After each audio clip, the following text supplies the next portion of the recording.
what are some of the advantages that it has that maybe some other, because I've been writing for you. I've written now 4 books. I've got a regular monthly article in the Chicago Daily Law Bulletin. I'm writing for Impact Lawyers, which is an international legal publication. So that's all happening, and that's great. And that's all supportive of my brand and of my content that I want to provide to the community.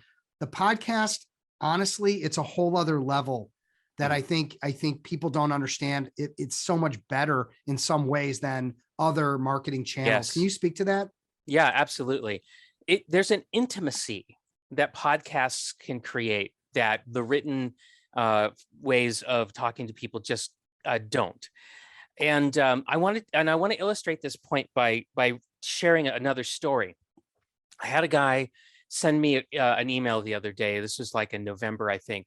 And just out of the blue, this cold email came into my inbox, and I was so glad it wasn't, like filtered into spam or something like that.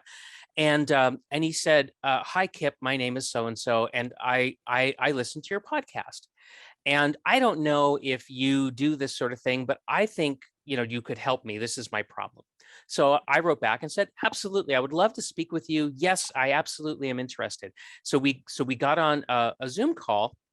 And right away, it was really kind of a cool experience for me, because I've never had like the celebrity treatment before.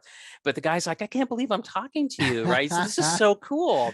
Yeah. And I said, "Calm down, it's fine." He goes, No, you don't understand." He said, "You don't know how many car rides we've been on." Yeah.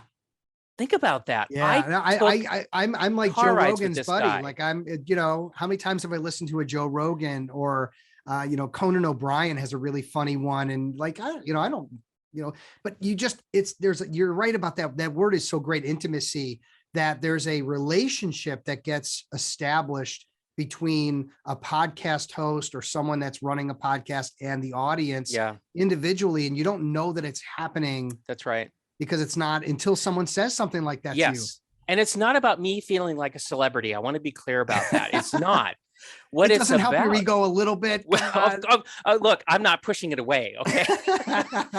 But that's not the point I'm trying to make, right? The point that I'm trying to make is this is somebody who invested in understanding what I had to offer, and did it in a way that if I could scale myself, I would have done, right? If I could have gotten in this guy's car and taken several car trips with him and just shot the breeze and just listened to him, talk about, what his concerns were, I would have done it. I can't. I didn't even know who he was. Yeah. But he was able to connect with me and then self-select. Think about it. Think about all the things I didn't have to do in order to get him to consider me as somebody who could help him. He did it all on his own. All I did was consistently published an authentic version of me that he could listen to whenever it was convenient for him. I mean, I just want to say, like, the podcast is doing all this heavy lifting, and all I have to do is show up and talk about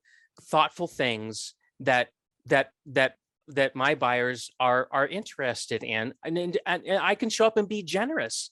I love it, right? I give away, and people are attracted to that. Yeah. Oh my gosh, I'm building relationships, and I'm building them at scale, and I'm doing it with authenticity. Yeah. It's great.